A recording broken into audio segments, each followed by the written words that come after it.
Hello दोस्तों, स्वागत है आप सभी का हमारी एक और रोमांचक कहानी में। उम्मीद करती हूँ आपको ये कहानी बेहद पसंद आएगी। मुझे आज भी वो दिन याद है, वो शाम जब बारिश पड़ना शुरू हुई थी और फिर रुकने का नाम ही नहीं ले रही थी।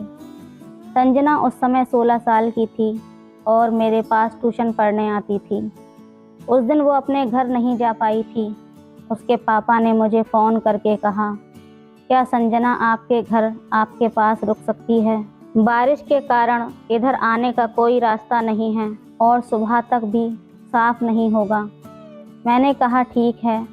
हालांकि मुझे पता था कि मम्मी घर पर नहीं हैं, वो शादी में गई हुई थी।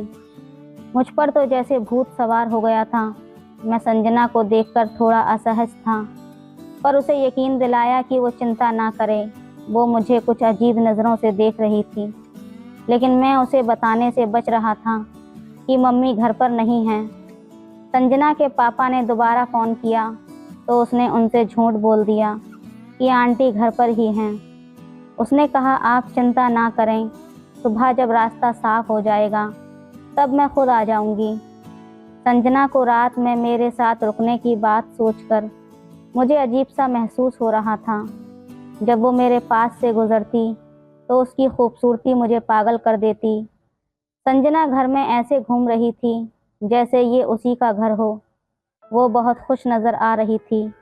मैंने उसे अपने भाई के कपड़े दे दिए और कहा, तुम कपड़े बदल लो, तब तक मैं कुछ खाने के लिए बनाता हूँ। जब वो कपड़े बदलकर मेरे रूम से बाहर आई तो उसका लंबा कद और आंखें बड़ी बड़ी थीं। वो किसी राजकुमारी से कम नहीं लग रही थी। वो मुझे एक टुक देख रही थी, जैसे पूछ रही हो कि वो कैसी लग रही है। मुझे एहसास हुआ कि वो मेरी तरफ देख रही है और मैं उसकी तारीफ में खुला मुंह लिए उसे देख रहा था। अचानक मैं चौंक कर दूसरी तरफ देखते हुए कहा, संजना, तुम दाल खाती हो या नहीं? मैं तड़का लगा रहा हूँ।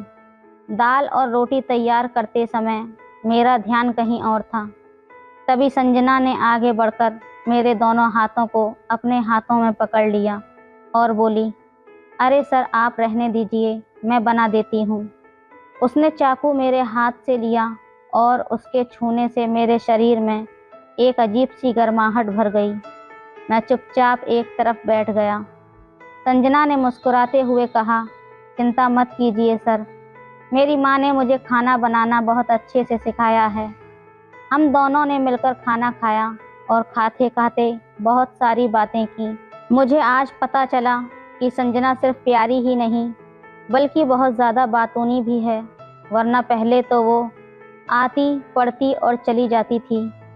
हमने काफ़ी बातें की और फिर अपने अपने कमरे में सोने के लिए चले गए। बाहर बारिश और बिजली की गड़गड़ाहट हो रही थी, मानो जैसे तूफान आया हो, लेकिन मेरे भीतर उठने वाला तूफान उससे कम नहीं था। मुझे नींद नहीं आ रही थी और बार बार संजना की याद आ रही थी।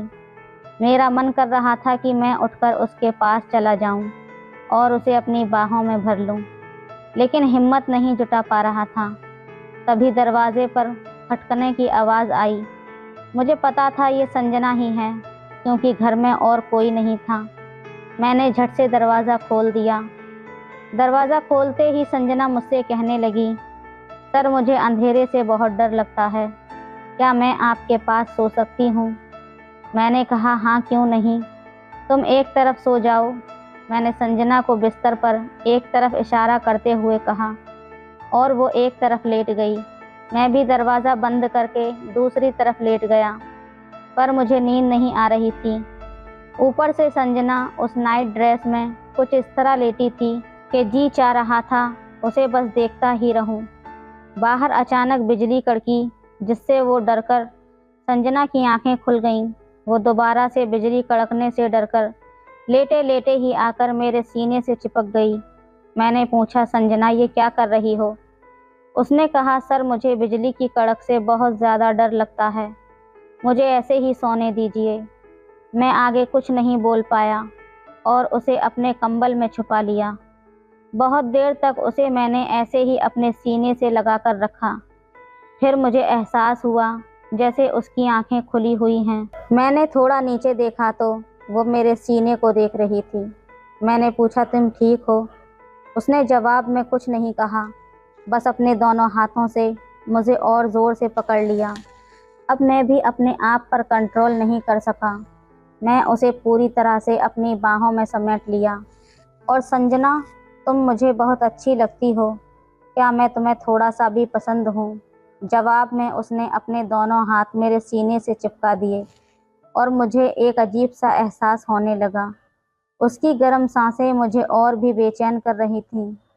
ठंडी रातों में बाहर का मौसम भी बहुत ठिठुरन भरा था, लेकिन अंदर जैसे आग सी लगी हुई थी।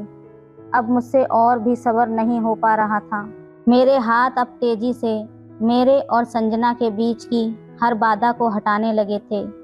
हम दोनों एक दूसरे के इतने करीब आ गए थे जैसे पति पत्नी होते हैं।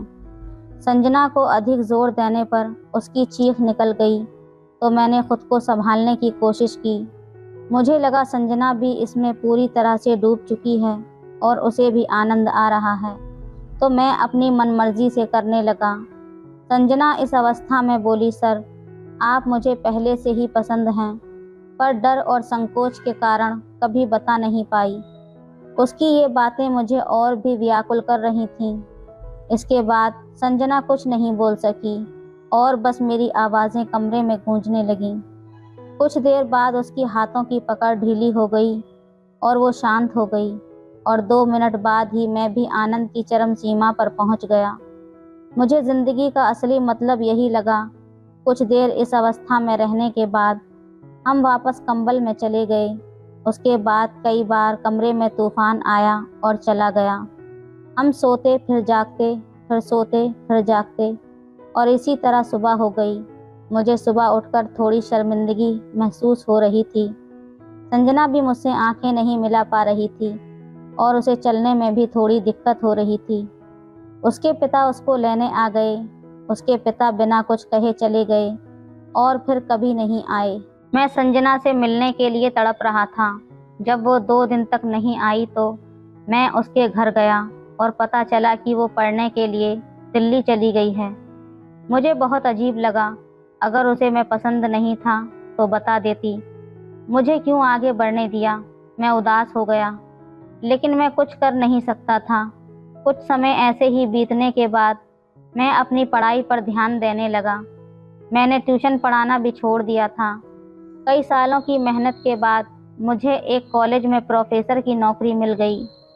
5 साल बाद एक दिन जब मैं कॉलेज के गेट पर पहुंचा तो मैंने देखा कि गेट पर एक जाना पहचाना चेहरा खड़ा है। पास जाकर देखा तो वो संजना थी। उसने हमारे कॉलेज में ही एडमिशन लिया था। मैंने ड्राइवर को रुकने के लिए कहा और संजना के पास गया। वो मुझे देखकर चौंक गई और कहने लगी, सर, आप यहाँ? मैंने उसका हाथ पकड़ा और कहा, संजना, तुम कहाँ चली गई थी? मैंने तुम्हें हर जगह ढूंढा। अगर तुम्हें कुछ बुरा लगा था तो मुझे बता सकती थी। ऐसे अचानक जाने की क्या ज़रूरत थी? संजना ने धीरे से कहा, सर, मुझे कोई शर्मिंदगी नहीं थी। मैं आपसे प्यार करती थी और जो भी हुआ वो हम दोनों की मर्जी से हुआ था। मैंने पूछा, अगर प्यार था तो तुम क्यों भाग गईं? संजना ने कहा, उस वक्त मैं ये सब स्वीकार नहीं कर पाई। मुझे डर था कि अगर पापा को पता चला तो क्या होगा। बस इसी डर से मैं वहाँ से चली गई। लेकिन घर आकर मुझे एहसास हुआ कि मैं आपको कितना चाहती हूँ। पर जब तक बहुत देर हो चुकी थी, मैंने जल्दी से पूछा, तो क्या तुम अभी भी मुझसे प्यार करती हो? संजना ने नज़रें नीची कर लीं और चुप रही। मैं समझ गया और कहा, ठीक है, मैं तुम्हारे पापा से तुम्हारी शादी की बात करूँगा। अब बताओ, तुमने कौन से कोर्स में एडमिशन लिया है? मैं तुम्हें छोड़ देता हूँ। संजना ने कहा, सर, मैंने किसी कोर्स में एडमिशन नहीं लिया है। मैं बस आपसे मिलने आई थी। मेरी पढ़ाई पूरी हो चुकी है और मैं दिल्ली के एक स्कूल में टीचर हूँ। घर आई थी तो सोचा आपसे मिल लूँ। मेरे चेहरे पर मुस्कान आ गई। बरसों की मेहनत और इंतज़ार का फल आज मेरे सामने था। 2 दिन बाद मैं और मेरी माँ संजना का रिश्ता लेकर उसके घर पहुँच गए। उसके पापा मुझे देखते ही पहचान गए। जब उन्होंने सुना कि मैं सरकारी प्रोफेसर हूँ तो उन्होंने तुरंत हाँ कर दी। 1 महीने बाद संजना मेरी दुल्हन बनकर उसी बेड पर बैठी थी जहां हमने 5 साल पहले एक दूसरे को पति पत्नी का हक दिया था, आज मेरे पास अधिकार था कि मैं संजना को पत्नी का सुख दे सकूं। तो दोस्तों, ये थी आज की कहानी। आपको कैसी लगी हमें कमेंट में ज़रूर बताएं। वीडियो अच्छी लगे तो लाइक करें, शेयर करें, सब्सक्राइब करें। धन्यवाद।